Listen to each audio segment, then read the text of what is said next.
Well, that tells us it's time to get started. This is the Human Resources Committee. The copy of the Open Meetings Act is located at the entrance of the room here. And if we could go around and introduce ourselves, that would be helpful. I'm Mary Ann Borgeson, County Board. Craig Currier, I'm with Aon. Jolene Front with Aon. Pat Bourne with Aon. Joe Lorenz, County Finance Director. Diane Carlson, County Administration. Kim Bolo, Douglas County Clerk's Office. Marco C. Martin, County Administration. Patrick Bloomingdale, County Administrator. Karen Bush, HR Director. Mark Kraft, Douglas County Commission. Or do it with County Board. Well, I'm Mike Boyle from the Sunshine District #1. You're in it right now, so welcome. Sean Kelly, Bernie Heffernan, Thanks. against Capital. Tim Holmes, Environmental Services Director. Okay. And walking in. Catherine Hall, County Administration. All right, very good. Welcome, everyone. We have 4 items. The first one being discussion of the health insurance stop loss plan. Go ahead. Okay, so, thank you, Commissioner. Again, my name is Pat Bourne. We had presented as your consultant, the stop loss renewal back in October 11th, and then, the next step was to present to this, committee. So with that, I'm gonna ask Craig Currier, our financial manager in the Omaha Aon office, to walk through the stop loss renewal. Great.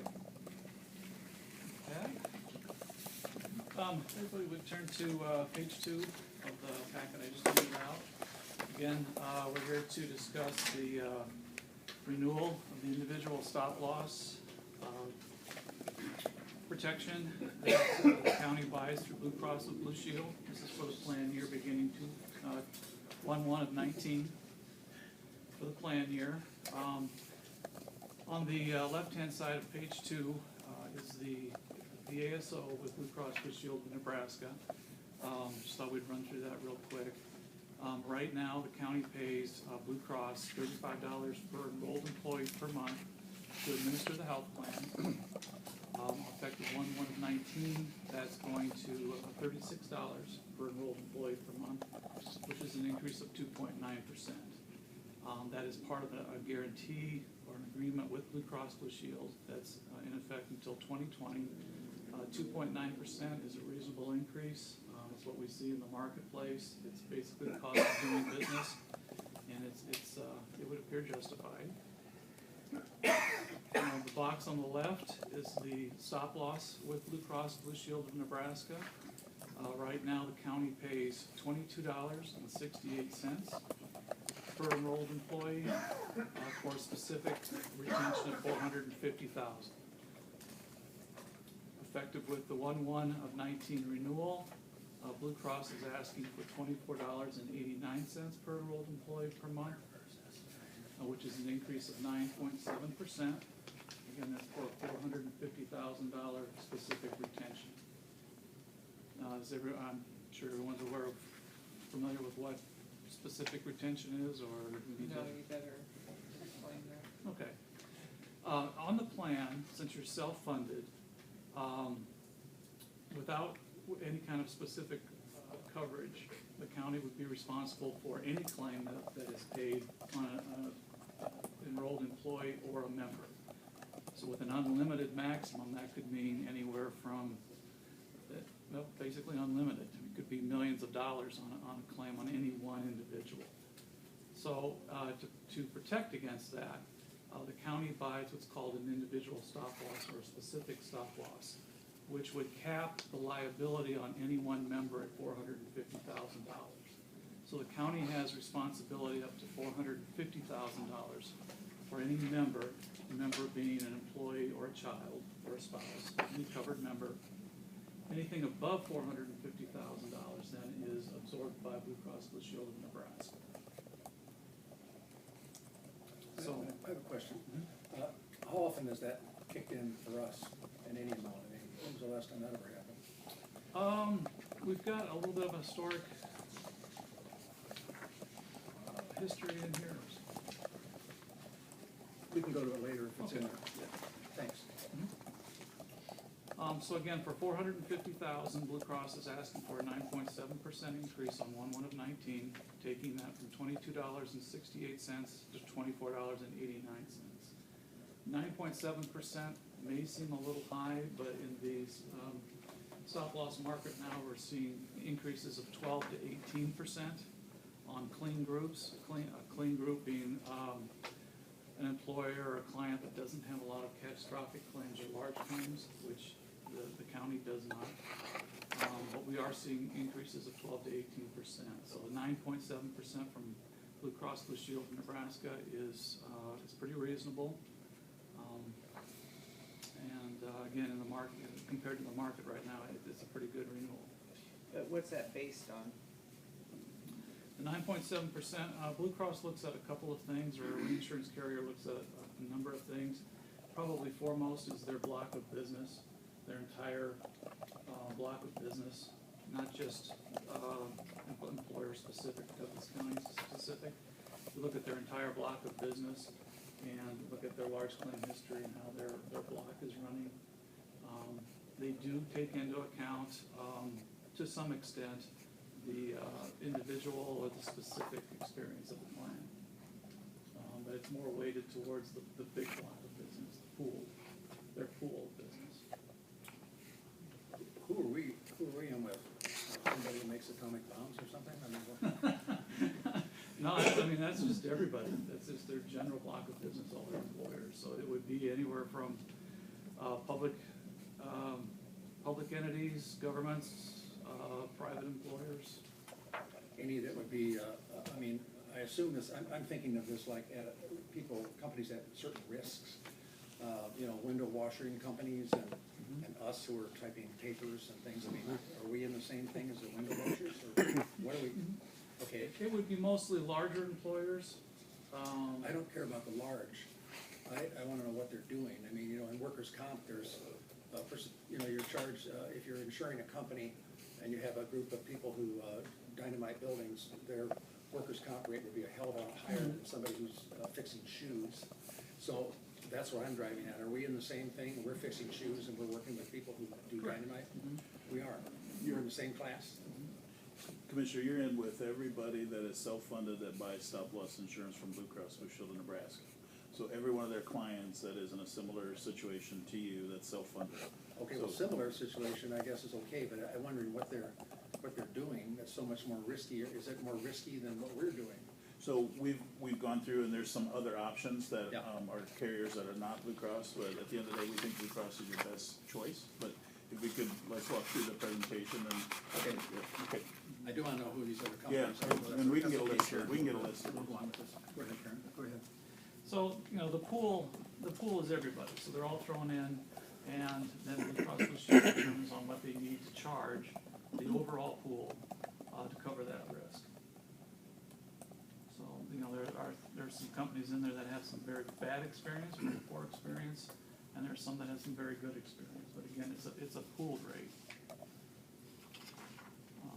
So again, 9.7% increase is effective 1/1/19, and it's a renewal for 1 year, so it'll go through 12/31/19. I do have a question. At the bottom where it says commissions net, what do they mean? Aon does not make any money off of its specific stop loss.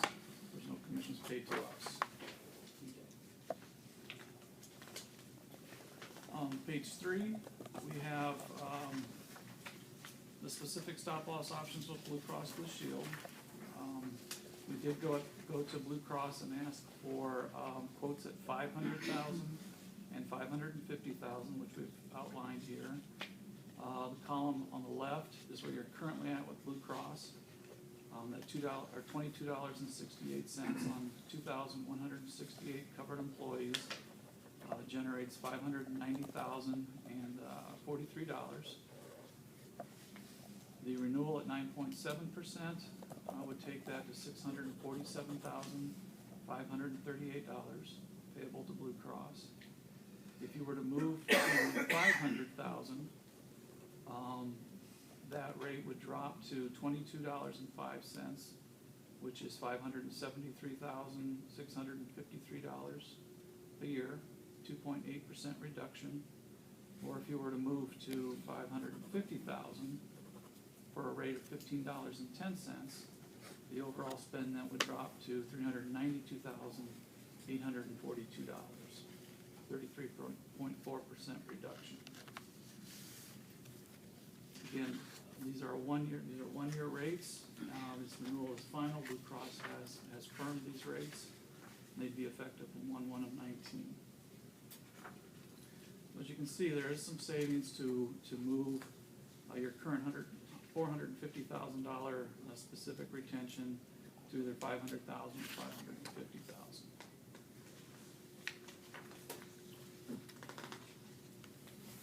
Page 4 are stop loss options through a company called BCS Insurance Company.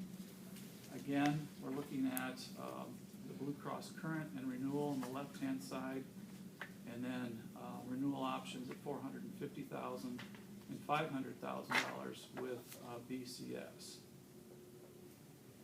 BCS is a little bit cheaper than the Blue Cross Blue Shield renewal options. However, they've included an $850,000 laser in their proposal. On one individual, they're saying that instead of $450,000, the Douglas County will assume a risk of $850,000 on this one individual. Where's that? I'm not tracking this.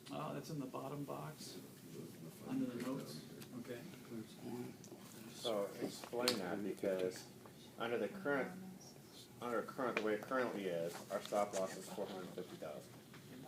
So any one person, say me, I have a claim that goes over $450, then it's on Blue Cross. How is that different from a laser? What Blue Cross is saying is if you have a specific or a condition that they consider catastrophic, they're putting an $850,000 retention on you. BCS. Specifically, Blue Cross, yeah, BCS, correct. As opposed to the regular $450. I'm not tracking that. So What They they're single a person out based What's upon that? their heart condition. So is this an actual person that's? Yes. why would you put somebody's name in there? Yes, that's what I was gonna ask. Isn't that? She's not on the plan anymore.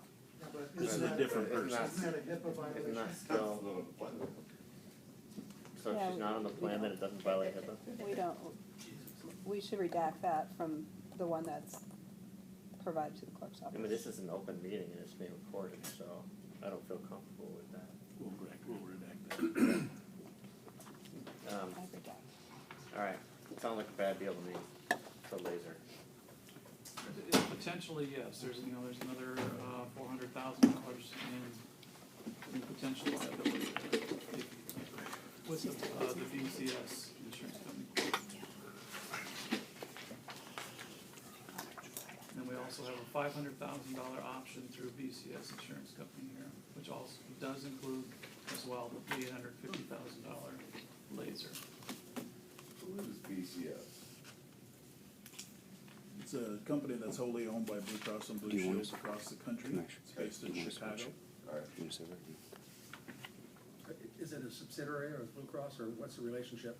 They're owned by, I don't know, Commissioner, 18 or so of the blue plans, so they, there's about 18 of them, 18 of the blue plans across the country that put in money to establish BCS, and they do stop loss insurance. And they do that to offer different levels of coverage or something? or Right, what? yep. Other alternatives to employers such as yourself. It seems like they're competing against themselves. I mean, we have two bids, and they're both from Blue Cross. Well, they're both making money. Right, the Blue Cross Blue Shield of Nebraska would be just the Nebraska-based, the risk would be taken by the Nebraska-based Blue Cross Blue Shield, whereas the BCS insurance company would be the Blue Cross Association nationwide. So they are somewhat competing against each other, correct? But the coverage is the same? No, that's where it's different. All right, The box on the bottom, where they're adding that 850, all right. that's the difference between the two proposals. And then we have another one coming, which is HN, who's HN? On page 5 is a bid from another reinsurance company called HN Life Insurance. You again, Blue Cross renewal, current and renewal is shown on the left-hand columns, and then the 450, 500, and 550 proposals from HM Life are shown here. They are substantially more money than the Blue Cross Blue Shield Nebraska quote, but they don't have any lasers. They would be more expensive moving to HM Life. Yeah, but they have the option to, it says subject to large claim evaluation, so if a large claim comes in, they can determine whether or not they're going to up. See, that's. That's, Okay. yeah, I'm just gonna bring that up. The Blue Cross Blue Shield of Nebraska quote is firm as of today. The HM Life and the BCS Life, or BCS Insurance Company, would be subject to large claims experience through October 31st. If we stay with Blue Cross Blue Shield, whoever this unfortunate employee is that we're getting ready to sell out, I mean, is she still gonna be covered under Blue Cross Blue Shield, or? She's still covered. She'd have the same exact insurance Alright. coverage, the only risk would be to Douglas County. I'm missing the math here. It's $7,000 less if they get by shortchanging a member by $400,000. I don't see why we would wanna save $7,000 if it's gonna cost one of our employees $400,000. Well, it wouldn't cost the employee $400,000. It would cost the county. It would cost the county We would additional. need it. So instead of So we can 450. save 7,000 and Right. Spend four. We got it. spend 400,000. Potentially. Potential. So we're giving you options though, and so we're gonna make a recommendation, that's not that one. All right, okay, fine. I don't mean to jump ahead. It's okay. Well, that's Trump care.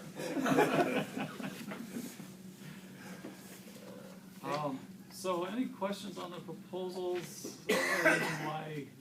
Why would we do the Blue Cross or the BCS option? Is there any relationship between HM Life and Blue Cross Blue Shield or anybody else that we ought to know about? So HM is Highmark. It is a for-profit Blue Cross and Blue Shield plan on the East Coast. They purchased Mutual Omaha's stop-loss book of business a number of years ago when Mutual Omaha got out of the business. That's why you're seeing an East Coast company in the Midwest, because they purchased a lot of business. So what we tried to offer you was the kind of the largest of the large that would be the most competitive rates.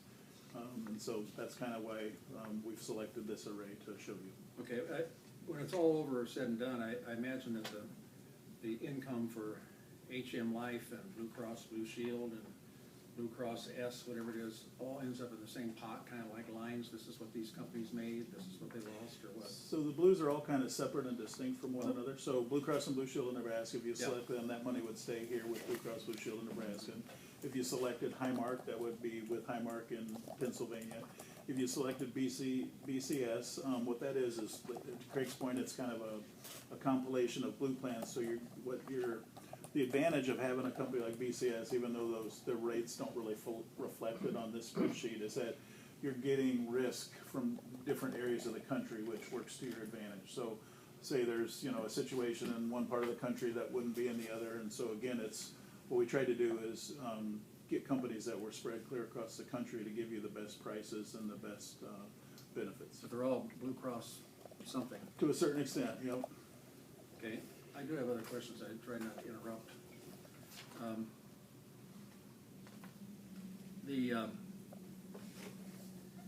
kind of curious on page 2, there, you talked about a pool rate, that's 9.7% of the stop loss. And you mentioned a pool rate, and I didn't make really a good enough note about that, but I'm still curious about who we're in, what pool we're in, I mean, is it a shallow pool or lots of water, I mean, I don't know who's in there with us. I'm really curious that we would be in a pool with, a tree cutting company or something. I mean, who have people who work on television antennas or something. I mean, I really would be feel much more comfortable if you told us that we were in a pool of, I know we have other people who are in dangerous positions, sheriffs and so forth, and people in jails and things like that, but kind of a clerical pool for the most part is what we are. Is there, I mean... Well, for one thing, the high-risk employers, their health coverage would be through, or a large claim would be covered by workers' comp if it were an accident. Well, if it was an accident, yeah. But I mean, I'm just saying that somehow they're, the people that we're being insured with, I just want to be sure that, are we just doing the clerical people and the tree cutting company? Is that what's in this pool? Who's in this pool? It's everyone, and like Pat said, it'd be everyone that's covered under a Blue Cross Blue Shield plan that's self-funded and has purchased coverage through, stop-loss coverage through Blue Cross Blue Shield. Or it is everyone. Commissioner, we could get you I'm sure Blue Cross will provide the list of who's in there, which Yeah, employers are in there. That'd be great, I'd be We'll ask curious, them. that'd be helpful. On the next page, on page 3, there's total monthly stop-loss premiums that go from 49 to 32. And what do our losses indicate that they ought to be? I mean, are the losses taken into account to arrive at these premiums? They are to some extent. Again, it's mostly a pooled rate, but they do take into account, the insurance company takes into account the history of the individual company. Okay. So- Well, I was gonna say, excuse me, but I think Pat, if you could get that, the list of companies and maybe a good snapshot of their losses would be helpful, because I don't know what we're talking about, you know, I just don't quite, I can't get the two connected real well. Okay. Thanks, excuse me for interrupting you. So I have a question though, on that, because it seems that we would be absorbing more of the risk or cost from 450 to 550, but are you able to tell us from our claim experience for that past year what that was? Typically, how many employees would be impacted? Right. Okay, why don't we turn to page 6, which is our evaluation of the risk. Exactly what you were looking for, Mary Ann. Are the pages numbered, or did I miss Yeah. something? Are Fine, they? real Oh, fast. oh my God. Fine print. Okay, I got it now, thanks. Almost like the ballot that was printed in the paper Sunday. So we've determined that there's fixed cost savings to move from 450 to 500,000 or 550,000. Now with that comes additional potential claim risk to the county. So if we start on the top of page 6, again, we're assuming the Blue Cross Blue Shield proposal here. Currently, 450,000, the renewal rate's going to $24.89, which is $647,538 annually. That's if you stay where you're at with Blue Cross Blue Shield. To move to 500,000, that spend goes to $573,653, which is a savings of $73,000. If you were to move to 500,000, the rate goes to $15.10, which is spend of $392,842. That's the fixed cost savings. So then what we've done is we've taken into consideration the historical large claim history, or the number of large claims that Douglas County has had over the last 5 years, or since 2015, last 3.5 years. And we've also factored in our Aon's stop-loss model. Our stop-loss model takes into account over 1 million lives, covered lives.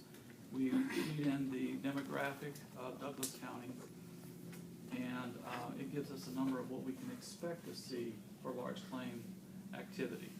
So we've taken into account our Aon model, which kind of gives us an expectation of what we can see for large claims, and then we've taken into Douglas County large claims as well, historically.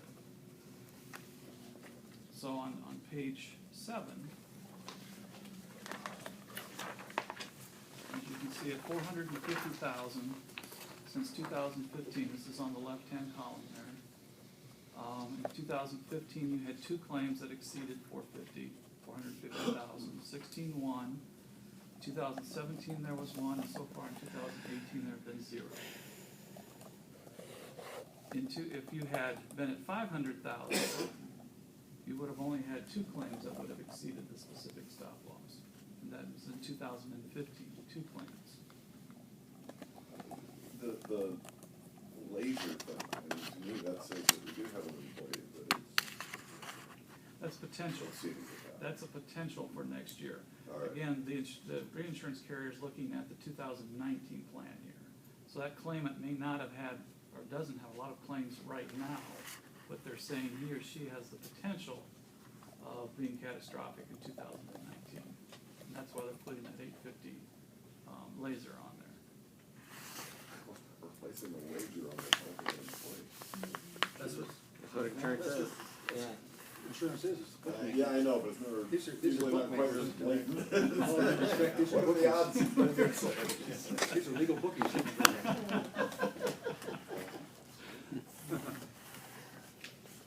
So then what we've done is we've repriced those large claimants back to 2015. It's okay, had you been at 500,000 for 2015, 16, 17, and so far in 18, how would you have fared? How would Douglas County have fared? This is what we're doing on the right-hand side of page 7. As you can see, if you had been at 500,000 for those 3.8 years, you would have come out ahead about $41,000. In 2015, you would have lost money if you were at 500,000. 16, 17, and 18 you actually would have made money. So repricing your large claims at the specific, or the charge for that 500,000. So 41,000 when you pay premiums of 800 or 1.8 million dollars is not a lot of money. It's a wash basically. If you had been at 500,000. On page 8, we've done the same thing, but we've repriced it at $550,000. So again, on the left-hand side, you've got 4 individuals that have exceeded $450,000 during this time period. If you had been at $550,000, you would have had only one that exceeded $550,000. If you look at the reprice summary on the right-hand side of page 8, the county would have saved $474,000 had the county been at $550,000 during that 3.8 years. Again, the only year you would have lost is in 2015. So historically, the county has had very low large claim history or large claim activity. With medical trends and the new technologies and the more scans we're doing and everything, are the medical trends taken into account? What is the expectation for UNMC, CHI, et cetera, to charge the patients during the next year? I guess I'm not understanding the question. 10 years ago, when you had a heart condition, you might have a $250,000 claim. Now, because of heart transplants, it's $1.5 million. As we increase our ability to spot defects in health and create additional treatments and testings, healthcare costs seem to be going up. Is the cost of healthcare going up factored into next year's claims ratio? Not for the stop loss. It is when we did the claims projection for the county as a whole. So I mean, we've really got 3 pieces here. We've got the ASO or the stop loss, the claims payment. I'm sorry, the ASO, the claims payment. We've got the stop loss, which is the protection that the county buys for large claims. And then we've got the claims piece, which we've done a projection for 2019, which included medical trend. And do we discuss that today, the claims piece? We do not have that piece included in this presentation, no. That was presented to this committee on It was in August. August. Yeah. Okay. Could you resend me the paperwork Yep. on that, please? I will say that the trends that we built into the claim projection, we built in 7.5% for medical and 8.5% for RX. And that's what we see in the marketplace. That's our actuarial guidance. That's all I needed. That helps me tremendously. So the reason, Commissioner, we're doing them separate is we have the information for the renewal back in August. The stop loss rates aren't finalized until about now. That's why we do them separately. Because I do know that they're intertwined, as you said, 3 pieces. Okay. Now, one thing that I would like to bring up is that with the ACA, part of the healthcare reform legislation was the removal of annual maximums on plans. And so instead of $1 million max, It's seeing unlimited. claims hit $1 million, now you're seeing $2, $3, and $4 million claims, which is reflected in that 12 to 18% increase that we're seeing from stop loss carriers. Because before, they only saw $1 million, now they're seeing unlimited maximums, and we are seeing claims of $2, $3, and $4 million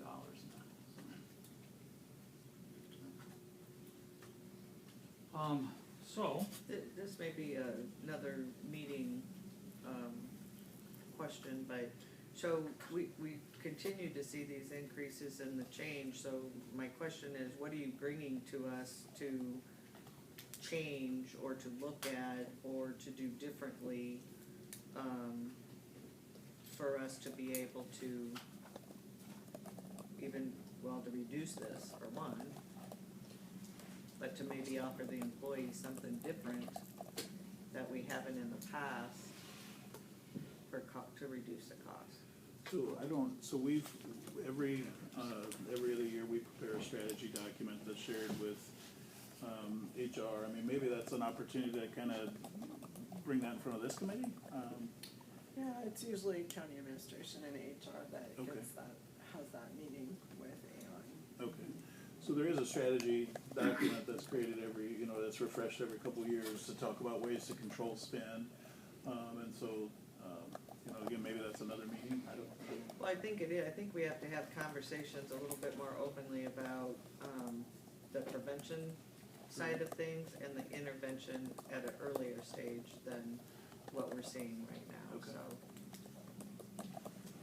so. Because in the long run, that will help, I think, reduce the cost. If someone, you don't prevent or intervene early enough, I mean, it's just like with cancer, if you don't catch it early enough, somebody's not getting their, breast exam, prostate exam, and the next thing you know, the claim is this big versus this big. Right. So anyway, we'll talk about that at a different meeting. So today, though, the discussion is which one of these we would recommend on to the county board to pursue in terms of the stop loss. correct.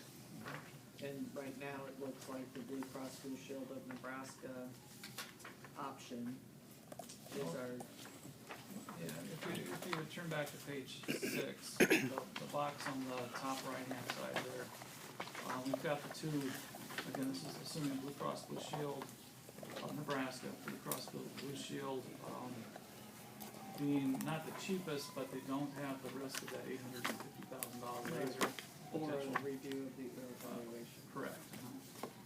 So at $500,000, you can save $73,000 in fixed cost.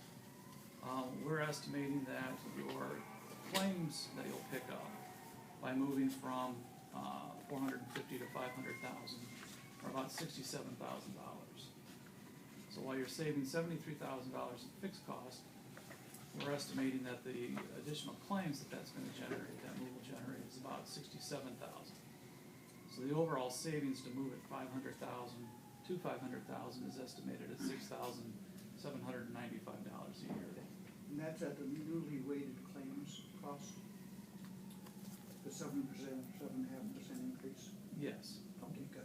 That's, So moving to 500,000 really doesn't do much. It's pretty much a wash. Where you really get bang for your dollars if you move to 550,000. Fixed costs are 254,000, and we're estimating, this is a blend of the Aon model and the Douglas County historical claims activity. We're seeing an additional $100,000 in potential claims liability. So savings of $154,606. So Blue Cross is really, they're not giving you anything special to go to 500,000, but they do offer a pretty sweet deal to move up to $550,000.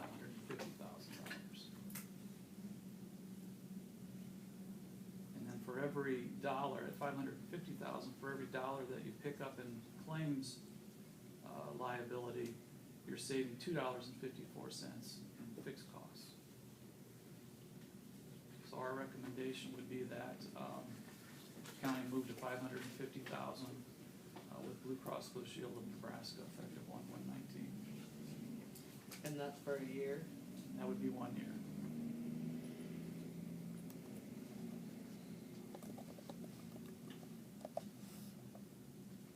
And again, that Blue Cross number is fixed, it's firm, it's good to go for 1 year.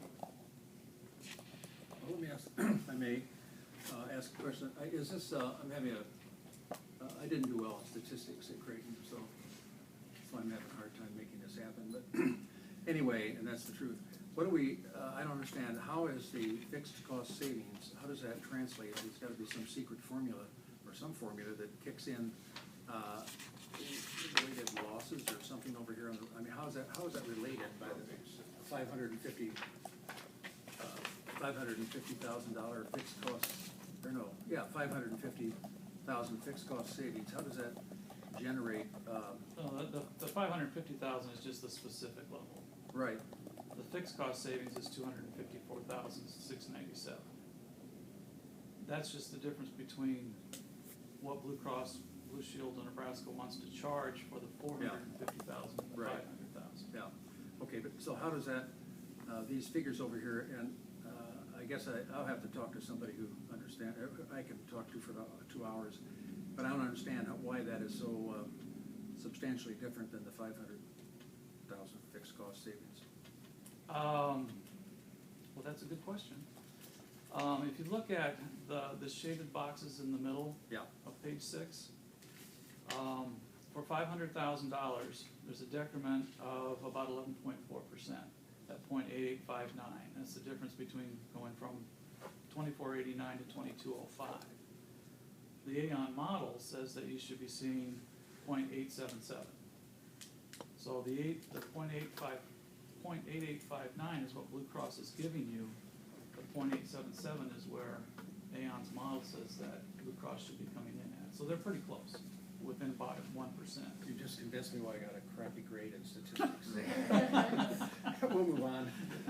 Well, but at 550,000, Blue Cross is giving you a 0.607 discount, Right.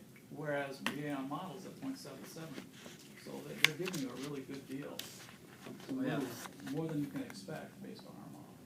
Okay. Excuse me, my eyes rolled back, I didn't hear that. Thank you.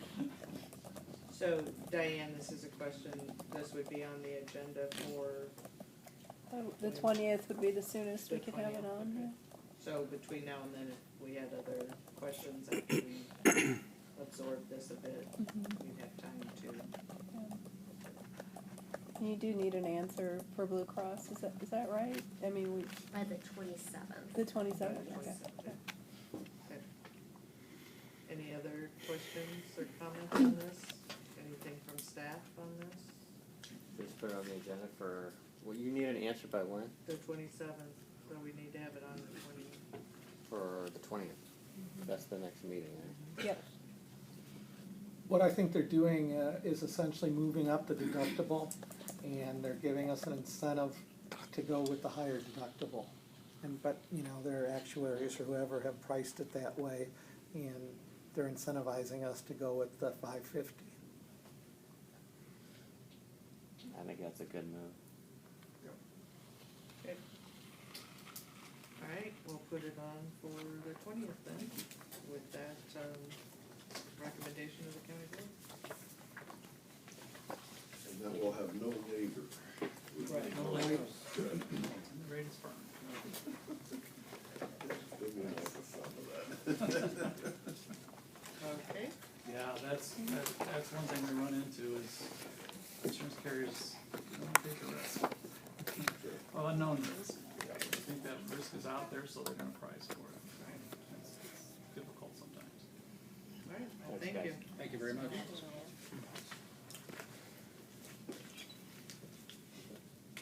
Next, we'll move to the discussion of fiduciary responsibility of the 457 plan. You wanna take a seat at the table? Yes, sir. Thank you, guys. Particular seat, Thank you very much. one hotter than the other. Excuse me for not standing. Thanks a lot. Sure, enough here. Just give you one of those and guess we just pass it around. Hope they have enough there. Pass these around this way. And Mary Ann, just so you know, at 2 o'clock, there's a meeting downstairs. It's the Blue Cross Blue Shield quarterly report, so I'm gonna have probably Joe and Diane go to that, and I'll stay here with Marcos for the legislation. If this is still, if we're not done by 2.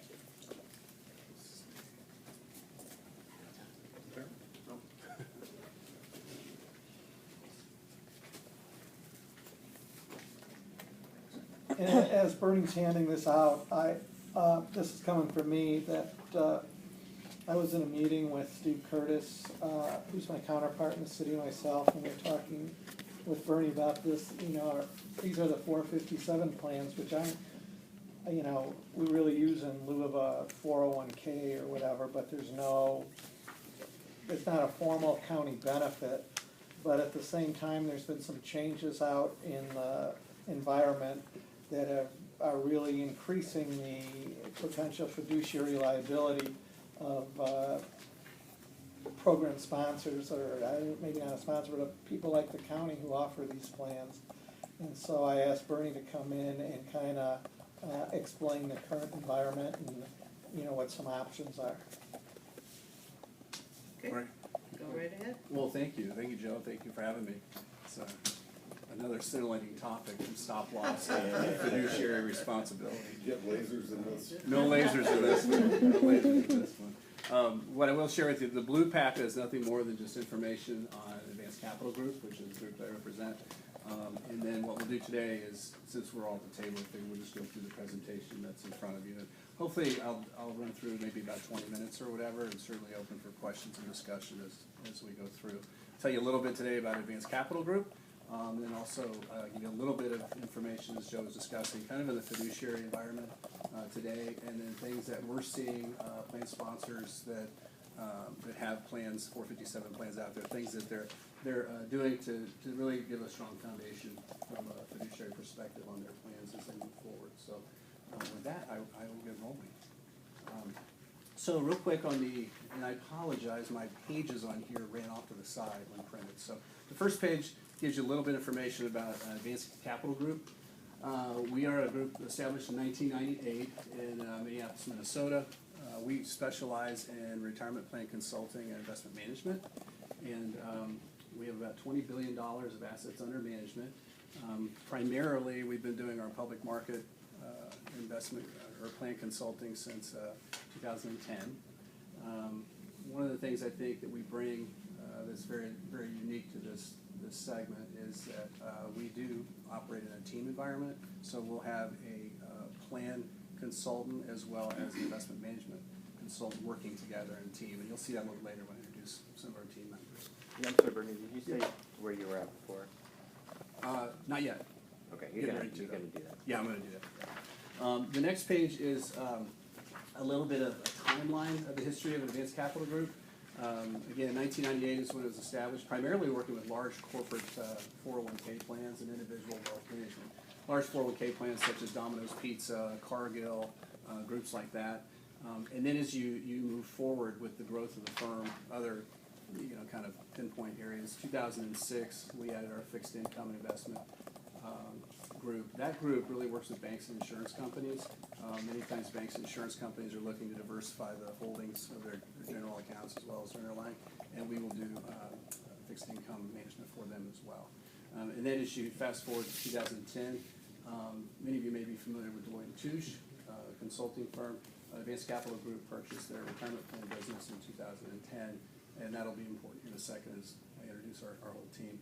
And then you move forward, 2015, established our office in Chicago, and then in 2018, established the Kansas City office, which is what I'm responsible for. So, quick growth and continuing to ascend, and that's exciting for me. As Patrick had mentioned, and Patrick and Diane and Joe know these guys from my former life. I spent 25 years with Voya Financial and predecessor companies, ING and Aetna Financial Services. And so we have a background from that standpoint. Last November, I left Voya Financial and then joined Advanced Capital in January of 2018. And so that gives you a little bit of background on what I do. And again, as I mentioned, I think we're unique. My role, I started out enrolling 457 plans, getting people into the plans, educating, enrolling, did everything from that to selling plans, relationship management. And then I had a national role for the last 5 years prior with a team in Connecticut that worked with just our field advisors supporting the plan operations from that standpoint. So that's kind of my career path. And now I'm moving into a different role with the consulting role, which is truly exciting and happy to do that. Advanced Capital, one of the reasons that Advanced Capital's opportunity came up is because of Brad Tolander, who's on this page. Brad came over to Advanced Capital from his days at Deloitte and Touche when they purchased the business. And Brad and I worked together on the state of Iowa plan, which is still a client. Hennepin County, Minnesota is a client. And then we also work with the Wisconsin Association of Independent Colleges and Universities, and also the Kansas Board of Regents University System. So a little bit of background there. Brad is the investment consultant. He does all the analysis for the investments that your providers offer, and it's very detailed. It's provided on a quarterly basis, and some oversight there. And then I work more from the plan perspective from that. So typically, just to tell you a little bit about what we do before we get into the topic of the day, usually when we engage with a client or customer, the first thing that we do is we make sure that we review your plan documents to make sure that your plan documents are up to speed, that they're updated and meeting all the new regulatory and environment and that perspective. We also, if you have an investment policy statement, we'll do the same. If you don't have an investment policy statement, we'll help you create one to help from that standpoint. And this is all part of that fiduciary foundation that we'll talk about in a second. From your vendor management or your provider record keepers that you have, we will work to look at the type of products and services that they're providing, make sure they're meeting your needs. And then also, if you have a retirement plan committee or individual that has a charter of responsibility, we'll help update that to make sure that we can, frankly, what we try to do is we try to limit the fiduciary responsibility that you have just based on some of the wording in those charters. So, And I think at this point, don't we have 4 people who offer? Well, we have ING, we have Voya, we have Edward Jones, we have Nationwide, which is, and that's it, I think. Yeah, that's 3. Yeah. I thought there were 4 for some. Yeah. No. Nationwide, Nation- Boya, Boya, Nationwide. And Edward Jones. And Edward Jones. and Could I ask a question?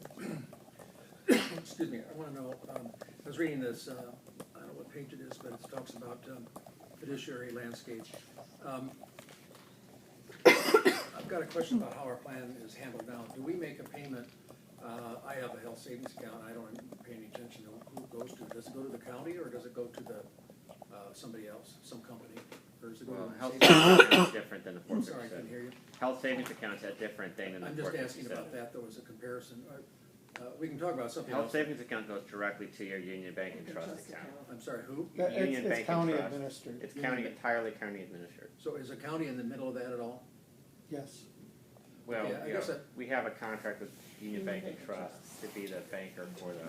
That's what I'd like to see set up with all these if they aren't. I'd like to get us out of collecting the money and forwarding it on.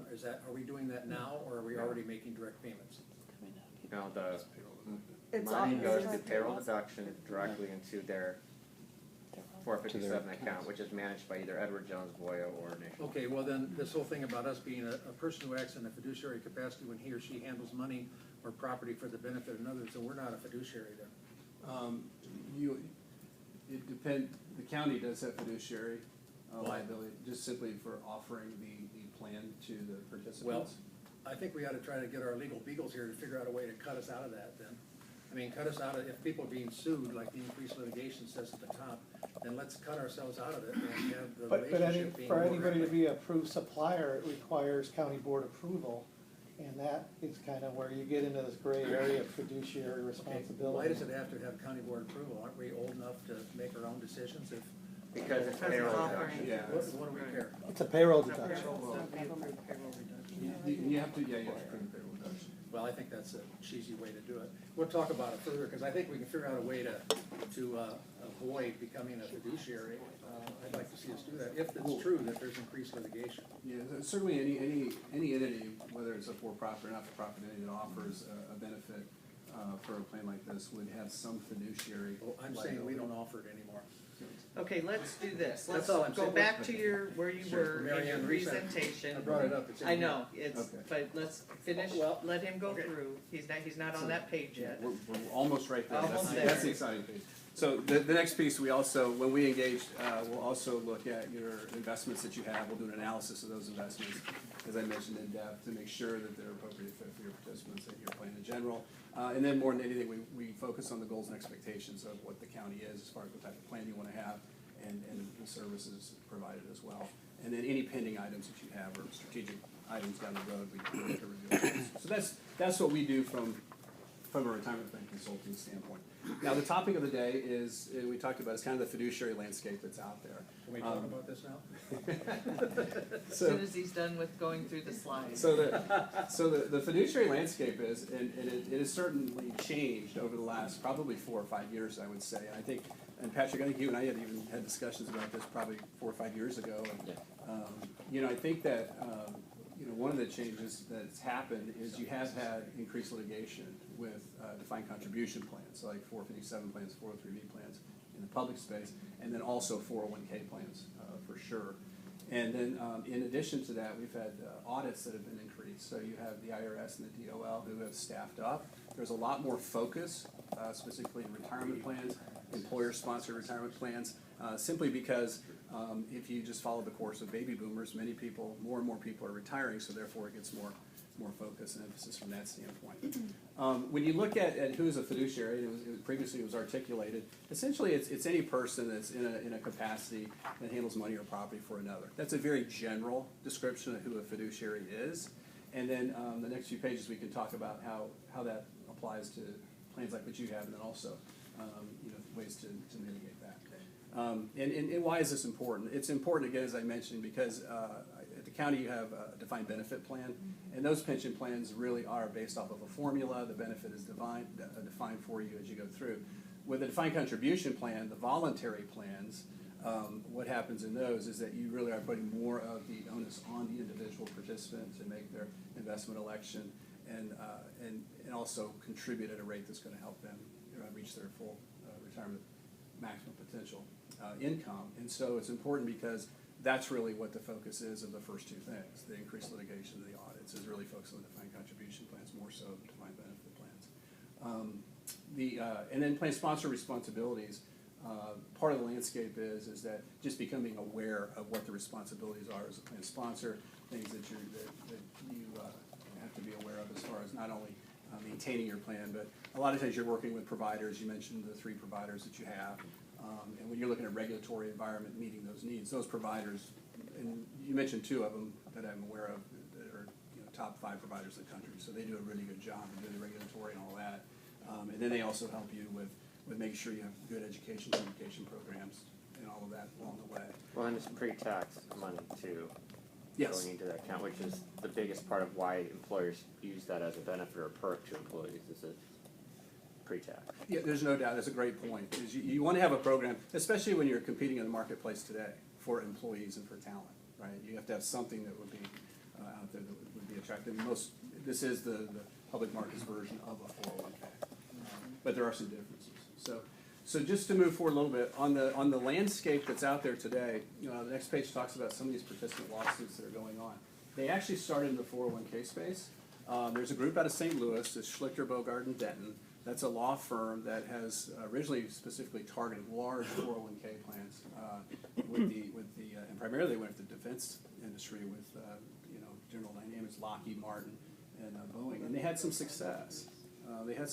Now they went there because they're large plans with a lot of participants and they have a lot of assets. So obviously, if you're successful, it's a better situation for them. What we've seen over the last couple of years is that now it's drifted into private universities, where many of the private universities that are out there, the University of Chicago, Northwestern, a lot of the Ivy League schools, Duke, are starting to see these lawsuits pop up in their backyard as well.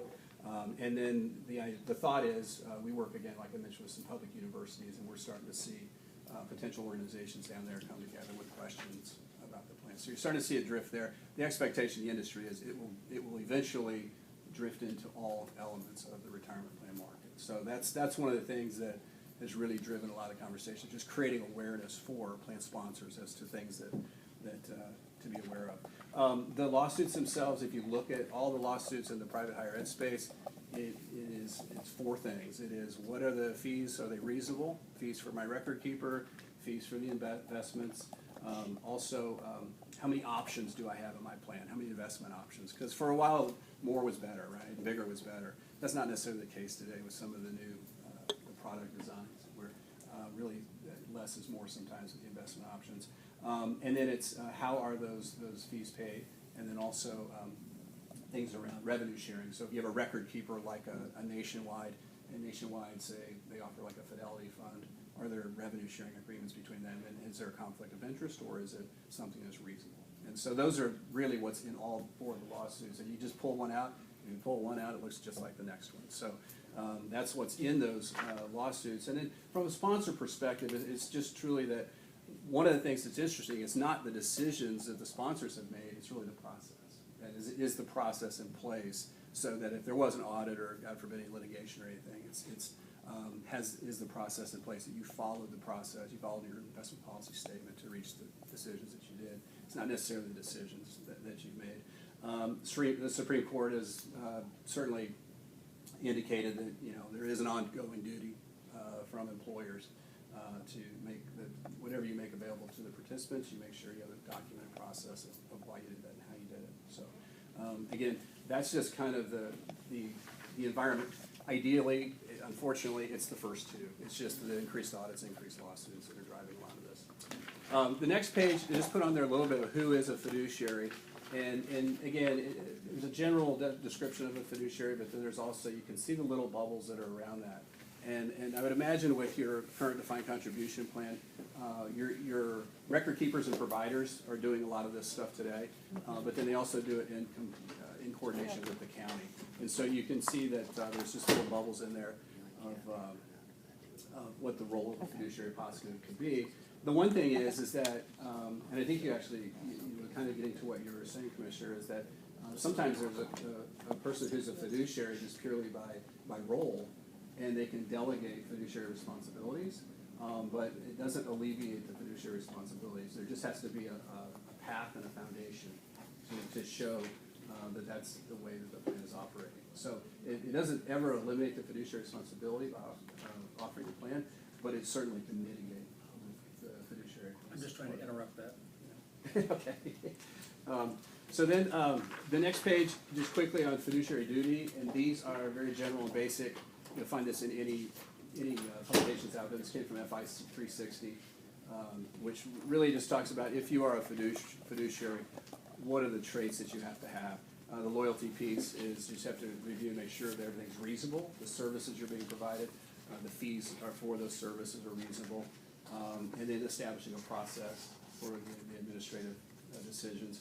Diversifying investment options is certainly part of that. And then how do you select and monitor? And that's where an investment policy statement comes in. That's where working with a third-party consultant to help you to analyze that helps. And then again, following the documents for which you stated as a plan. So that provides the nice foundation for you as you get through. Now, and one of the things, I know Patrick and I had conversations, oh my gosh, probably 5-6 years ago, and we were talking about this whole concept of ERISA versus non-ERISA, I think. I don't remember the conversations I had this morning. So. I did. But it's okay. It was one at the time. I know in my prior role that I was like, well, as long as you've got a leading provider who's doing all of the regulatory and all of your regulatory stuff to keep you up to speed, providing good investment options and all the services. Most of your top 5 players do that. That's why they're part of the rating in the industry. And so once you do that, you're probably fine. There's no need to go do anything else. Well, now with all the lawsuits and audits coming, now it kind of has focused a little bit of a light on these pieces. So the one difference is when you look at federal law, that's what governs ERISA plans, 401k plans. So there's one federal law across the country that if you're a 401k provider, that's who you, that's what you answer to as far as your regulation. Unfortunately, on the 403B and 457 plans, the public market plans, there is no federal one law that governs those. Those are governed by each state.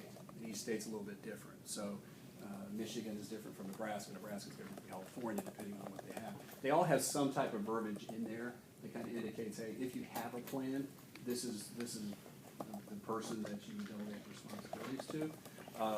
But the one thing is, non-ERISA doesn't necessarily mean non-fiduciary, because you are offering a plan. So that's just something that we can help with. I did do a little bit of research, and on the Nebraska laws at the bottom, there's the last one, the retirement laws. It just gives a sentence on there for any city or county in Nebraska that's going to establish a plan. It just kind of gives an indication that you designate the treasurer or an equivalent official as to be that custodian of funds and securities for the deferred comp plan. And then again, that goes back to putting a foundational document together. It really shows who's managing that part of it. As far as fiduciary functions go with a plan, the 457 plan, these are all the things that this kind of gives you what we were talking about within a plan, the foundations you'd be looking for. The first is to establish your procedures, your policies. And I know you have a plan document. I don't know about investment policy statements. I don't know about those things.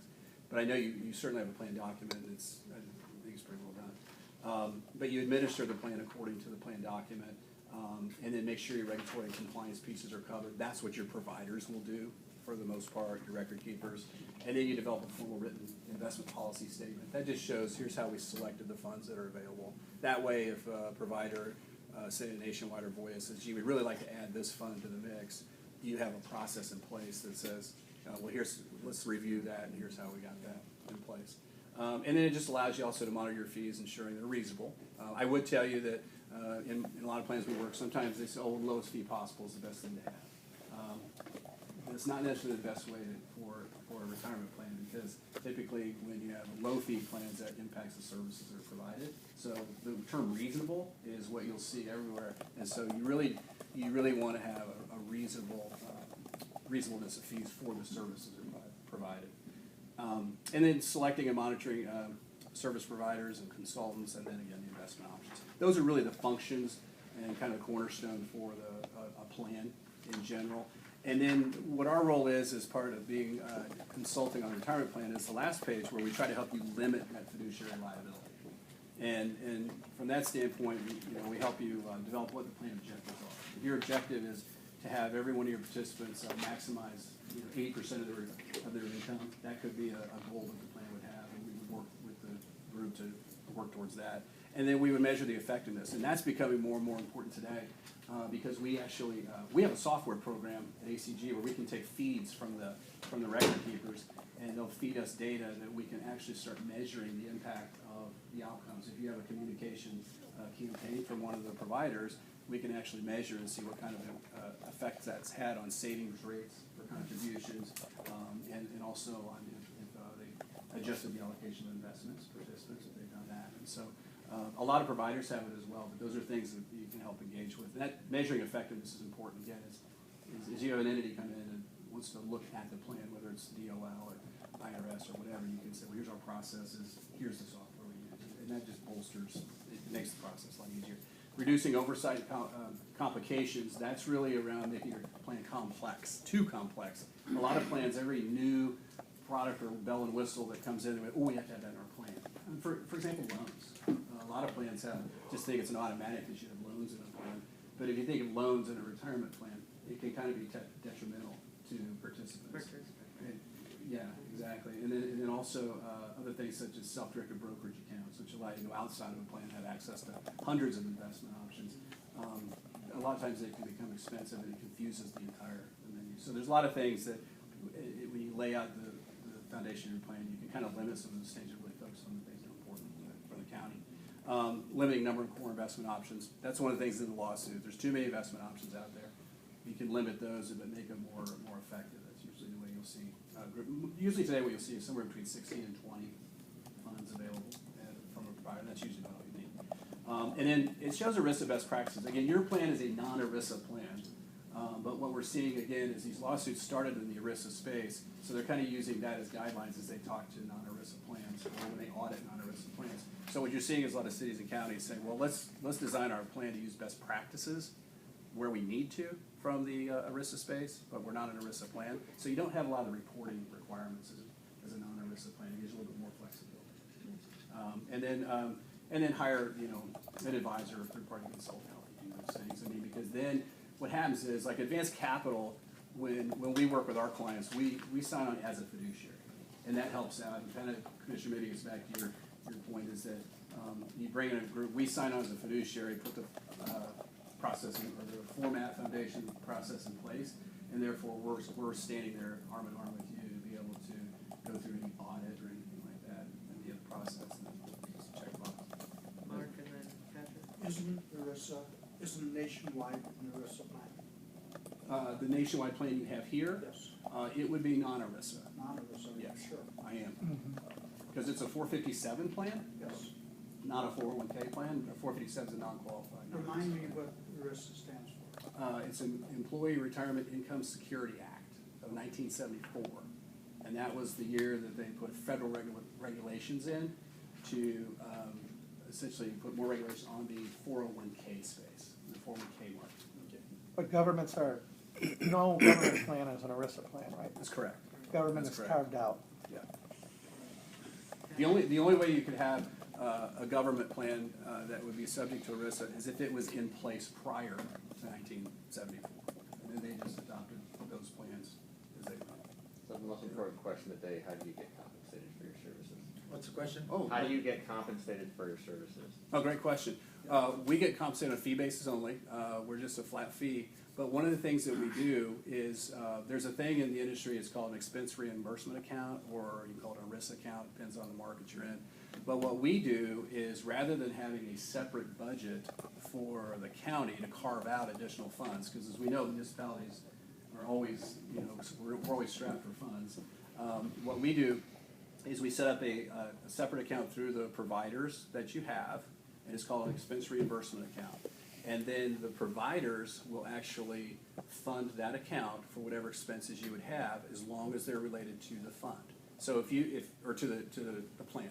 So if you have, you say, gosh, you know what, we need consultant services. I would like to attend this meeting, whether it's a seminar or something like that, or I'd like to go to continuing education, and it's all related to the deferred comp plan, then that's what those dollars can be for. And the providers will actually fund that out of their pricing, and then therefore it's not a direct line item for the So I'm not interested in the seminars. I'm interested in if we need you to review our plan and provide us some advice on how to make sure that we're properly engaged in our fiduciary responsibilities. We don't pay you directly. Correct. You're paid through the providers. Correct. And that money comes from the accounts that clients have. Yeah, what they would price it in, they'd say, okay, it's this much a year, and it would either come out of their existing revenue stream or they build it in. Right. Okay. So, say that one more time. What Patrick's saying is that if you took a group like Advanced Capital and say, hey, we'd like for you to help us with this fiduciary foundation, the county itself doesn't come up with a set aside funds to do that. What happens is we work with your existing providers of your record keeping services for the plan, and then from their pricing mechanism, they will fund an expense account that can only be used to offset expenses for the plan, which the expenses would be like a consultant. You'd have a fee for the consultant, and then the vendors would put money in that, and then that's how we would compensate. So it's paid for by the employees, basically. Yeah, it's paid for by the employees. I was on the Nationwide Advisory Council. Oh, okay. And we met 3 times a year. I just took myself off it because I'm not traveling anymore. But at least once a year we talk about fiduciary responsibility. We went over everything you've gone over many times. Sure. With at least with Nationwide, very honestly, I don't see the need for your additional oversight. Now, I can't talk about Hoya. I can't talk about It's all the same, though, Mark. It's all the same. If you have a plan, you have to have some fiduciary oversight. we didn't used to have it, a handful of years ago, we didn't need it. And now that then things have changed, now we need it. And so it's not a question of, well, we think Nationwide's doing a good job at Edward Jones or Voya or not. It's that they're not the ones on the hook for it, we are. We have the fiduciary obligation. We have to provide that. So in my mind, if we can get that service and not have to pay for it because it's being paid through the individual accounts, the fee structure those providers have, I think it's a no-brainer.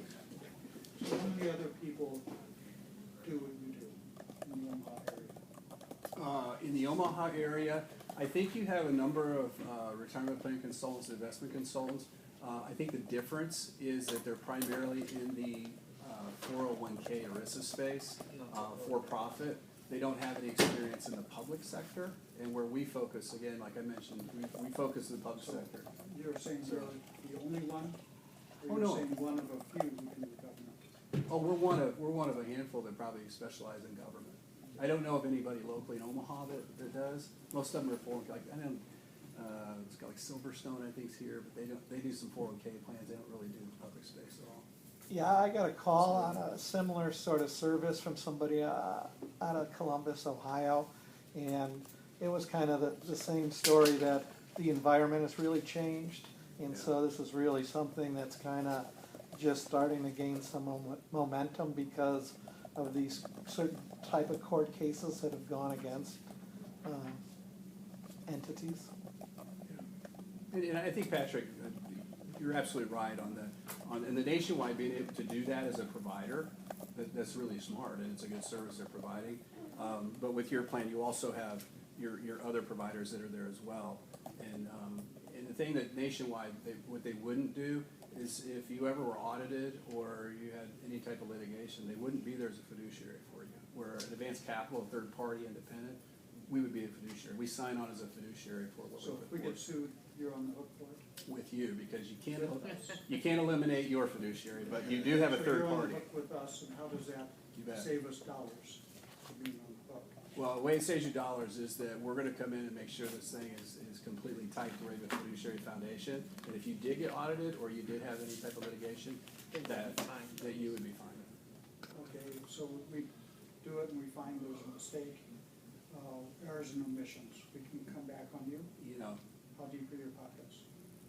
well, we haven't had to test them yet, but I don't have that answer yet on the depth of the, Could I ask you if you're through? Sure. Could I ask you if these cases and so forth, have you or anyone else looked at cases that complaining parties have lost? In other words, what loopholes there may be that would protect people like us? Are you aware of anything? I mean, is this law firm successful all the time? No, they're not. They had huge success in the 401k space originally with the large firms. In the private university, there have been a couple of them that have been dismissed. I guess what I'm looking for is 450 cents. We'd be buy the product we buy.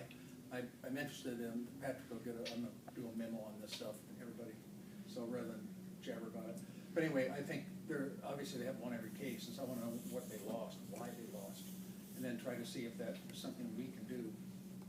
Sure, absolutely, because quite a few of them, some of them have been dismissed. Yeah. And again, like I said, most of it has been on the process of the way it was designed That's versus right. the actual decision. That's exactly what I'm thinking. I think if we design something that could shield us from this, it would be worth it. And we actually, as a follow-up, if it's okay, we could provide you, a summary. We have an ongoing summary of the universities that are in it. The case that would apply to us, I don't care about 401s and all the rest, but just what would apply to us, what the allegations were in the lawsuit, and then what was, when they won or lost or was modified or whatever. That's a lot of work, but if you do that, that'd be great.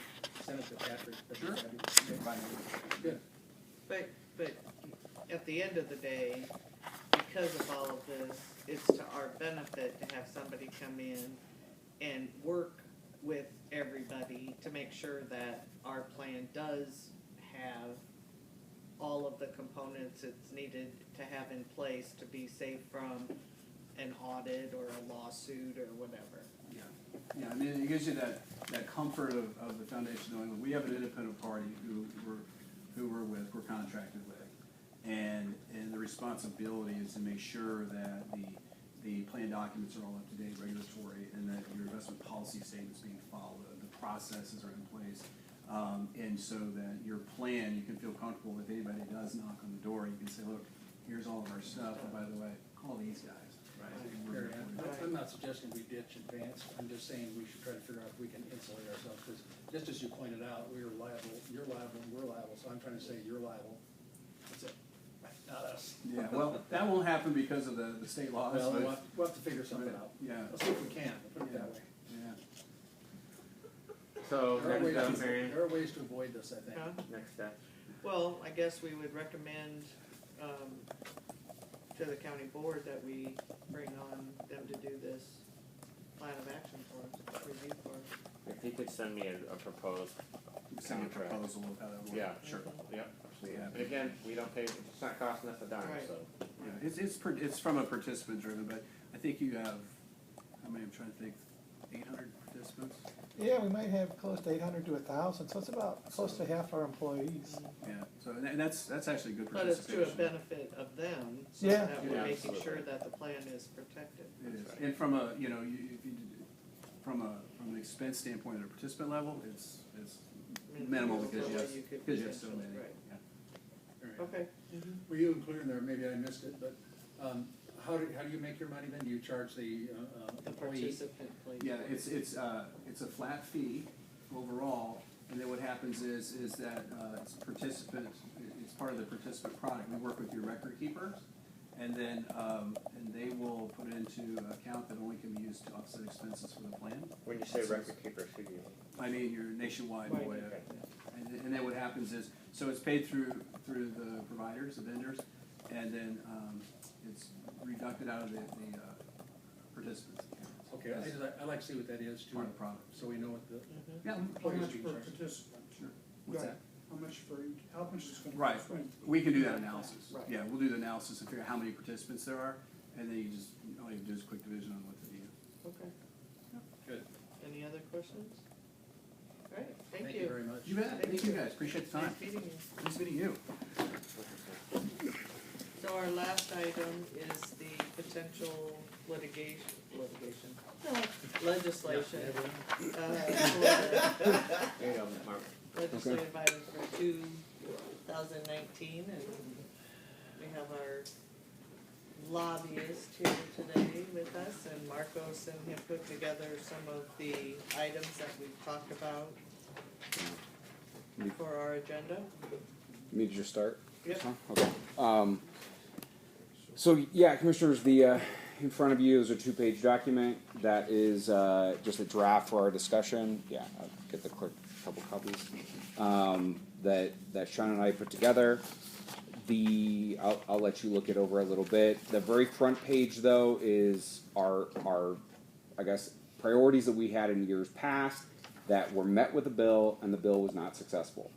The back page are the new priority or new potential priorities that the board members have brought to me or department heads. So I'm happy to go over each one of those individually, whatever you want to do. I think that I haven't labeled any of this document, you know, the front or back as far as like what priorities go where, because I guess what Sean and I had discussed is kind of going over all the priorities and then putting them into either the category of we just have standing support for this, or we're removing this item, or another category would be we're requesting a bill on it. So, you know, that's kind of the thoughts behind it. A little bit of background, at least, you know, in preparation for the session. I went to the state bar conference last week, and the discussion that came up there was that since LB 696 was giving us another county judge failed, there seemed to be the consensus among them that we were going to get another county judge if the budget provides. It seems that among that group that we would gain another county judge here in Douglas County in the next session. County judge? County judge, yeah. And then, oh, am I saying it wrong? No, I thought it was gonna be district court. Oh, maybe it did. Okay. Yeah, I mean, that's what the talk before has been district. Right. Okay, district court. I'm sorry. District Yeah, court, district okay. court. Okay, I'm wrong. Okay. Yeah. In 16. so whatever it matches 696, sorry. Okay. And then there was a lot of discussion on 670. That was a juvenile justice bill that, like, at the very end, Christmas treed like 6 or 7 different bills all together. So maybe in anticipation that there could be more juvenile justice bills, more as a cleanup or anything else, coming in the next session. Who knows? But there was just discussion on those 2 items, and they talked about the 776, the jail call stuff, but nothing anticipated as far as being filed in the next session to do anything to that, the jail calls bill. So, yeah, right. So, beyond that, like I said, the first page are items that we've seen before. The board can decide whether they want to take any of these. Sean has some comments, I think, on them. The back is are new items, and I can speak to all 4 of those new items.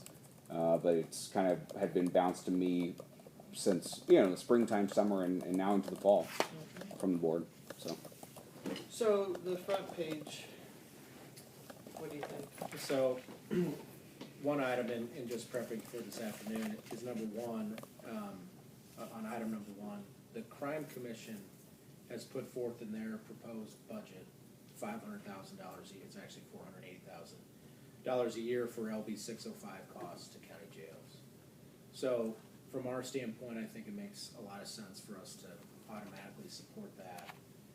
And maybe go a couple steps further. Number 1, more money. And number 2, to loosen up how we can spend those dollars.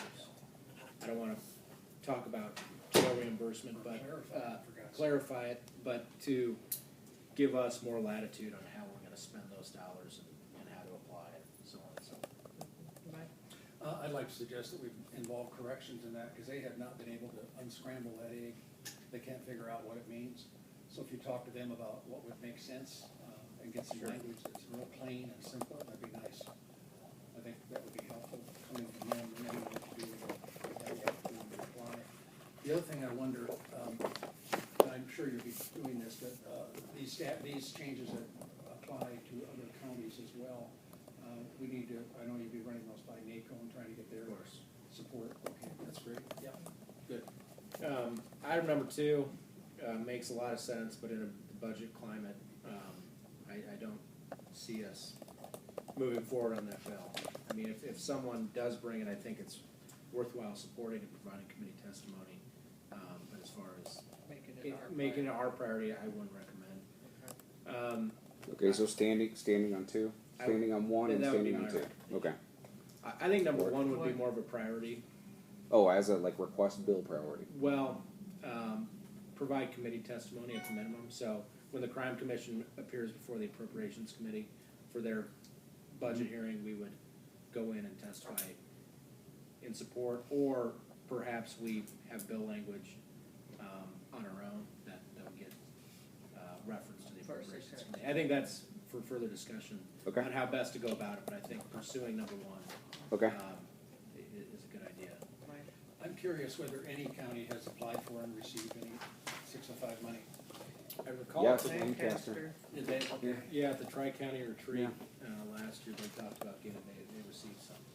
Okay, well, we need to figure out what that secret code is, so if they're getting some, I mean, I think it's very useful. We may have done. I thought the request was put forth by Douglas County. I don't know what the request was applied for. I don't know I want to say at the tour I asked, and it was put forth. I don't think we've ever got any money though, have we? Corrections, to my knowledge, doesn't know how to apply, doesn't know what it means. They applied last year, I know They did apply, but not, didn't initially apply, but they applied subsequent to. Okay, well, rather than dwell on this, I think, to me, what I've always heard is that the language is so obscure that it is impossible to make an application that is acceptable. So if I'm wrong, that's okay, but let's try to figure this out, because I don't think we've gotten our share, and so there's a reason for that. Well, I don't know, the issue became more that it had to be a new program that you started versus one that you already had, but you know that 605 affected it. They weren't necessarily willing to, and that's where the language or the frustration comes in. But I think maybe we need to, and I know this has been asked at the county board when Mark came up numerous times, did we actually apply and what was the response? And I don't think we've ever really gotten a concrete answer on that. And I think in addition to that, we need to figure out what language, that's why I say, Yep. talk to Chris, what language would be useful, and ask, try to get it amended. This new program thing's a killer, we already have so many new programs. Alright, so let's keep that on our radar. Item 2, we're not going to for right now. Item 3, Item 3 was a bill put forward by Sarpy County, supported by NACO. It's basically a fight between counties and cities over sales tax revenue from the county treasurer. So the portion that counties want back is going to the highway trust, which goes to mainly cities. It's in the revenue committee, and it seems that is the graveyard of legislative bills to die. So it hasn't advanced from committee. I think it's something we should continue to support, but not be on the priority list, Not- and still take it. yeah. Okay. Okay, so Stan, okay. Item 4, which was also brought forward last session at our request and Sarpy County's request. This is an attempt to clean up the greenbelt issue, provides a formula, which there's a lot of interest from the board last year to do. I think this makes it easier for you guys. If you're willing to support it again, it could be worthwhile to pursue. This was Friesen's bill, Commissioner, that had, you gotta like generate some amount of revenue off your land. You know, Yeah, to be to qualified as greenbelt. Okay. So it was that either just- A, 15% Yeah. of your annual revenue, and 5 contiguous acres. That was A.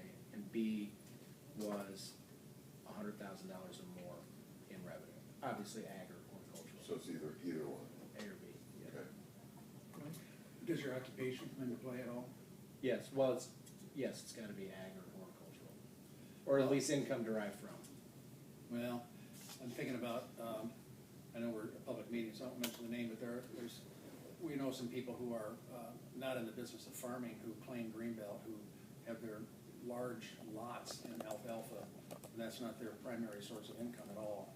And that is agriculture, alfalfa is, but I guess what I'm saying is we ought to somehow tie it to the primary occupation of the owner of the property, because, I mean, it's, figure out a way to make that work. And of course, corporations will be a little different, but I guess I'm driving at is people that we know who've done that and have benefited from, in my view, fraudulently, because of the loopholes, I guess not fraudulently, but because of the loopholes, been able to claim this.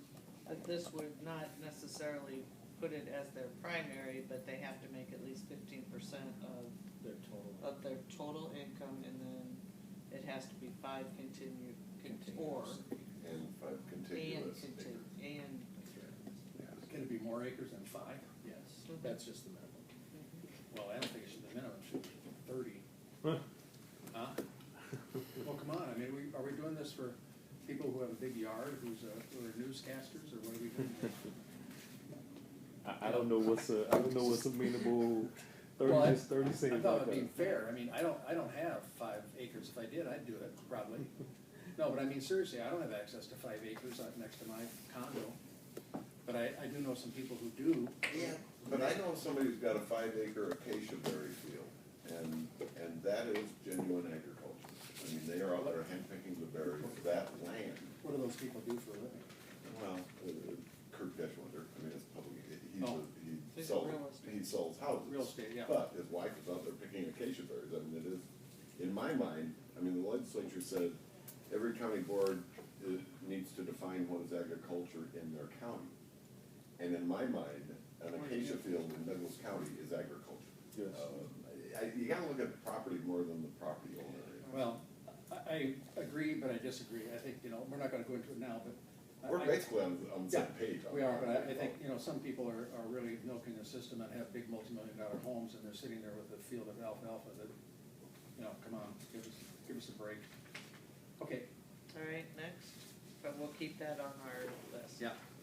Item 5, this was LB 964 from last session, which was introduced at the board's request, caused a great deal of conversation amongst the regions, behavioral health providers, law enforcement. And there's actually a working group on this, and we may see legislation stem from that. I think it's yet to be determined if we would Yeah, it even depends on support the it. outcome, But I think there, out of this issue, there will be legislation in this area. I think that's probably the spot where we'll be paying most of our attention. Yep. So seeking a new bill to compete with the working group bill, I don't recommend.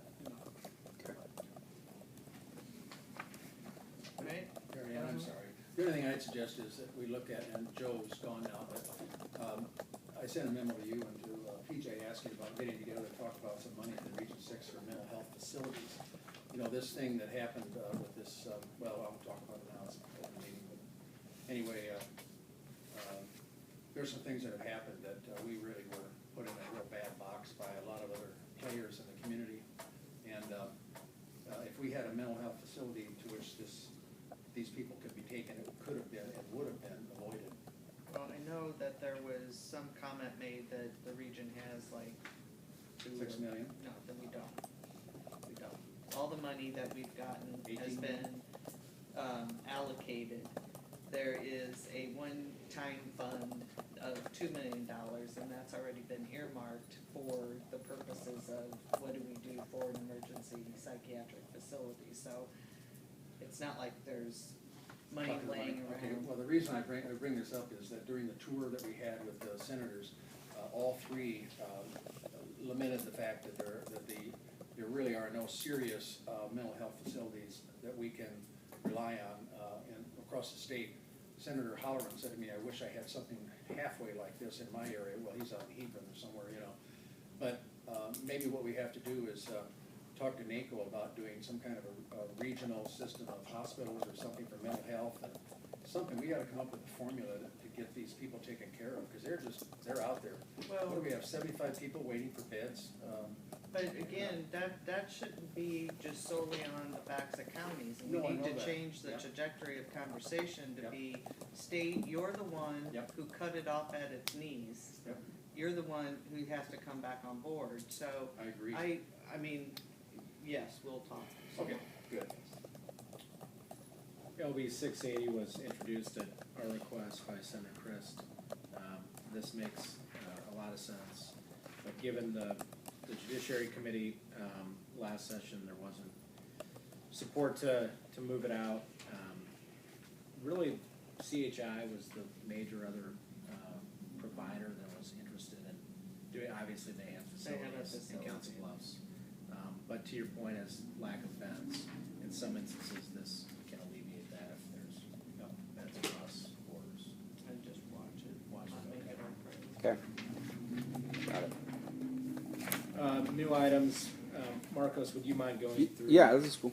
So the new items on the second page, your first two there were actually brought by Kent Holm, and he was here. He was going to discuss them a little bit. But number one there, it's to raise the $1.25 per ton landfill fee that we currently have, that we provide to, it's called INDEC. And he would like to see that fee raised so that we can provide a, I guess, more or less a permanent stream or mechanism to fund those under the sink entities. This would be a way, so under the sink can have solid hours. Yeah. Instead of open now and Yeah. that. Right, And yeah, perhaps even provide a mobile under the sink to go to area cleanup sites when the city has their cleanup times, or a second site. Or the $1.25 per ton fee that we're talking about raising. So that will come out of, I mean, primarily like the city's contract. The city will be paying more for everything they dump on the landfill then.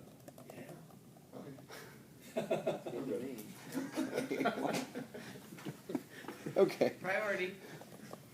And could I ask who else pays for that under the sink? Is the city? It's the city, It's a the county, city and partnership. Douglas and Sarpy. Yeah, and Harvard, yeah. I think we're putting in 10 cents a ton. I think it was right 10 now. cents. Or it was back then, I don't know if that's. Yeah, when we been. started. So is everybody else affected by this too, or will the city and the Sarpy contribute as well somehow, more? No, It this would is be for on the our- tonnage fee. It would be in our landfill So though, for in our anybody who tonnage Right. fee, Oh. not Sarpy. If Sarpy brings their trash to us, then Okay, it would. let me rephrase that. So we now pay 10 cents a ton, and so now we would be paying $1.35 a ton, is that right? The 10 cents comes out of the fee that we're currently getting. Yeah. As a portion of the roughly, Yeah. the $1.25 that's there, 10 cents of that is what goes under the sink. He's not saying raise it by Raise it, right. $1.25, he's saying just raise the $1.25 to something else. Okay, I guess what I'm To saying. some greater also, amount. is Sarpy and Douglas and the city paying one-third to under the sink? I don't know. That I don't know. Okay, if So they are, I would I'd like to like find to out. see us, you know, I mean, I don't mind being benevolent, but I'd like to see us keep that. That Yeah. 10 cents is all that That's what we he said. contribute, Said I have to be. that 10 cents per ton that we allocate. So- Okay. And so that, this would go away under that and be replaced by something else, but it's being I paid have no by the idea. city, it's not coming out of our pockets. Okay, all right. I think That's we an administrative decision by the county Right. to do that, it's not in Right. statute. Right. Okay. Correct. Well, we probably better warn everybody involved. But the state has to approve how much we charge. I will find out. Yeah, we can look at that and find out. Okay, so And is that, Kent would so know. what is this asking? What is this asking the state to, this is asking the state to increase the fee. So that's my deal, the state increases, the state has control over our fees? The NDEQ right now gets the money Okay, and gives us a grant oh, that equates to 10 cents per ton. Cause there's a $1.25 per ton that's provided to NDEQ And I imagine that's in statute. for programs, right. And so then we get some of that money back. so whatever we charge, they get $1.25, that goes to them. Yeah. Just And like, so- just like a percentage of the state sales tax here goes there.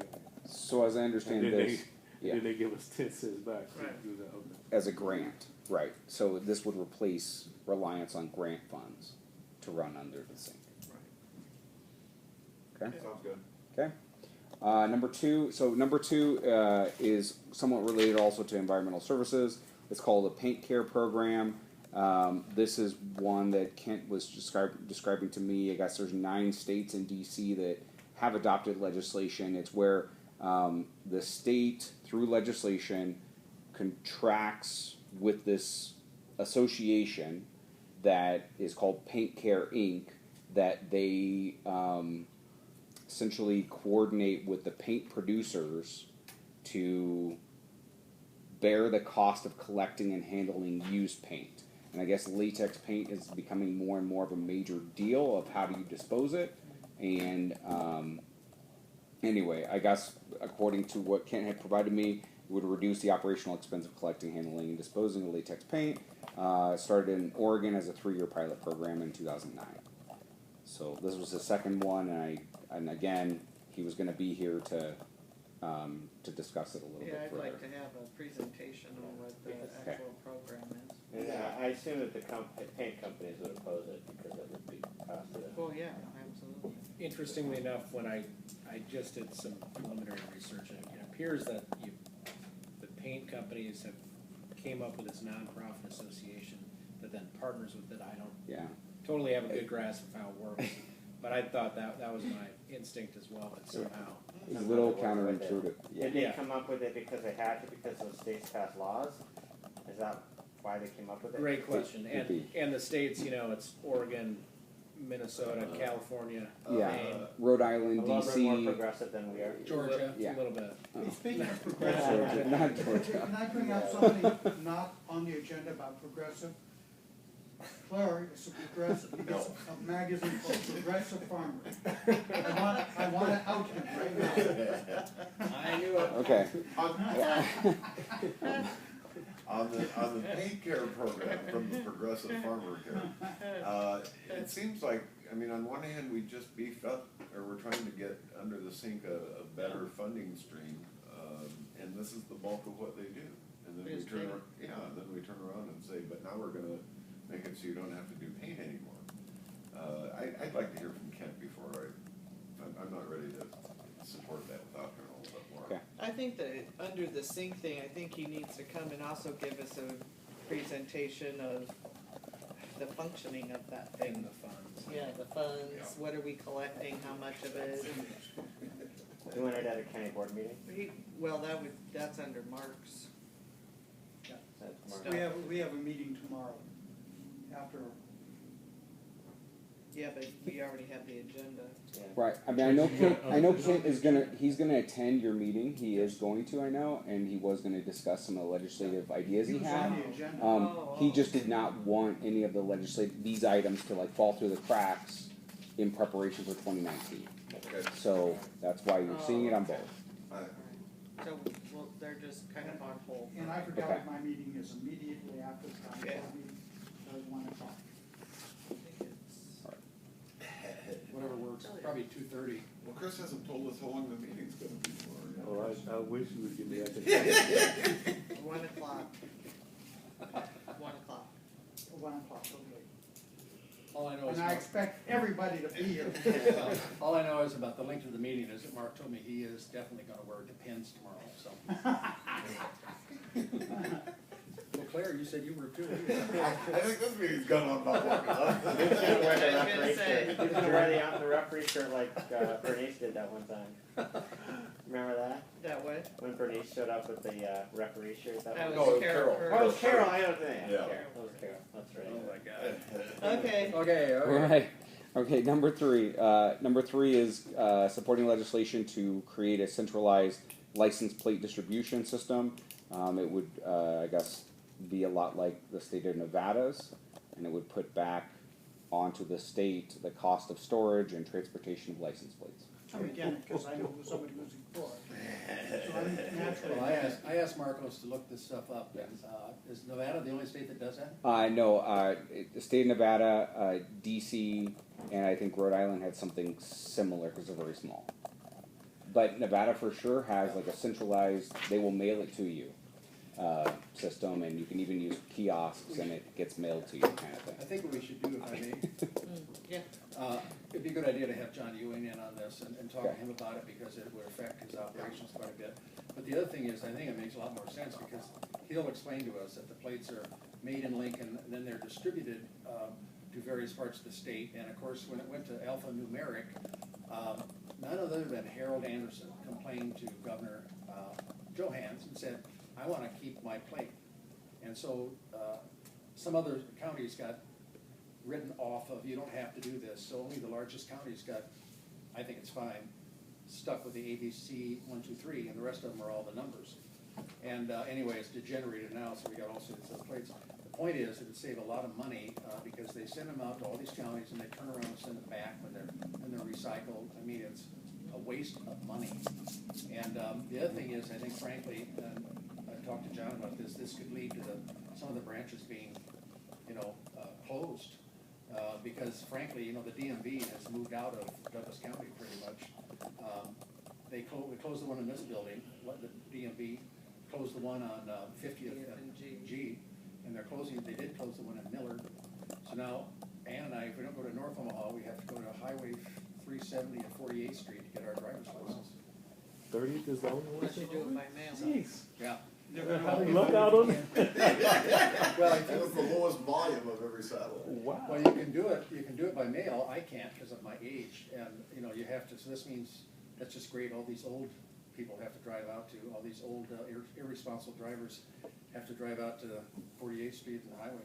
I'm just saying there are a lot of changes coming, and we're kind of sitting in the back seat watching this all happen. I agree that, we gotta hear from John here. Yeah, John's got to talk. The other thing I'd like to plant in your heads is that, you probably didn't notice, I don't know why I have a fixation on this, but police, sheriffs, buses, all these places, they have to replace their license plates all the time, which is really ridiculous. If you go to Missouri, they have a number and it just says police, and sometimes it just says police. They don't even number it because they got numbers on the cars. So it's really redundant, because when a person looks at a police car, they see a 5-digit government number, they see the number of the 911, then they see the number of the car itself, 302 or something. So you got looking at 3 different numbers. So in Kansas City and Missouri, it says police and then 309, and that's it. And they don't have to change the plates.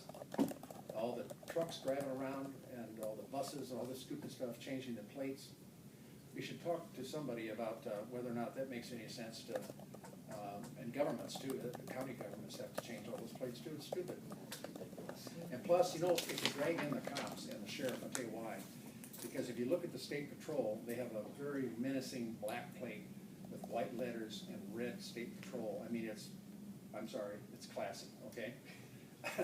But I mean, the cops could have one that said something nice and had their badge, the sheriff. I mean, you know, this has got some potential to make it look nicer, to tell you the truth, and plus just a simple number. You wouldn't even need the Okay. number. Huh? You wouldn't even need the No, number. you if it's on wouldn't, the just top. police or sheriff. Good. Okay. The last one? Okay, number 4, this was more recent, in discussion by the board, support the elimination of a civil service commission. This would repeal a part of chapter 23, that it's a part that applies to only counties over 400,000 people. All those in favor, vote. Do we have to Yes. wait to see how the Lathrop race comes out before we know what our stand is on this one? Why is that? Oh, he'll kill us on this, I think. Oh, wait. I would think. Well, just no reason to be treated differently than the other 92 counties in the state of Nebraska. Why does he like this? Protecting employees. Yeah, I'm guessing. I think I you're don't thinking know that. CIR, because of the stands. Well, no, on the CIR as well, but anyhow, no, I'm all for this. I don't know who's gonna fight it, but I think we'll have a tough fight. Well, I think we need to talk to unions. You know, this was put in, I remember it because I was here. It was put in because Lloyd Kilmer was recorded making a remark, and this is in the public record. He said, when I get through with this place, there won't be a Catholic or a Democrat in here. That's what he said. My father-in-law was treasurer, as were 6 other public officials, almost all of them Catholics. They ran in Democrats, went to legislators, said, we need civil service. They got civil service, and that put an end to it. George Earhart, Republican engineer, fired everybody but one person. And he was elected. Well, I'm certainly opposed to a remark about Catholics. What? I'm certainly opposed to the remark about the Catholics. Are you? Why? Not necessarily the other one, but the Catholics for sure. Anyway, so I think the time has arrived. You know, we've got all these layers of protection that are very cumbersome. So Sean, explain to me, is this, what happened with this home rule county thing? That's my next question Is right this, here. is this worth, I mean, getting something really in-depth to see if they can, this is a long session, to see if they can hear it, conversation about it? So, the first response from most legislators on that issue is, well, what do you wanna do? You know, what specifically do you want from the home rule? Or what duties are you trying to get that you haven't been successful with? I mean, the main thing is, quite frankly, the main thing which it comes up all the time is independence for the other, it hadn't been framed like this, is independence for the other 92 counties. Because basically they get up, it would be independence for us, but they get upset whenever we do something and it don't fit them. So we got circumstances that aren't in the realm of anybody else. And just like, I mean, I can name 8 states that do it right now. I mean, Cook, Florida, Illinois, Florida, Georgia Yeah, but does. it's more, it's Georgia, Indiana. independence more, or yeah. the efficiency of those department heads that are administrative being under the county board. and it's Not more, elected. Oh, no, oh, okay. that's the anti for them.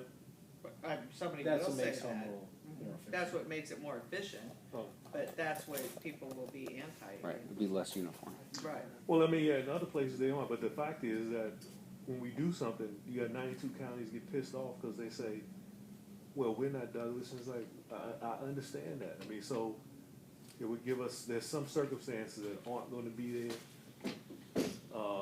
And so, let us create some innovation. That's the main deal. Well, I wonder whether, I mean, there are things, state laws already that give us that different sorts of responsibilities, but you're right, because I ran into that, like civil service. When I was on the NACO board, I ran into that all the time.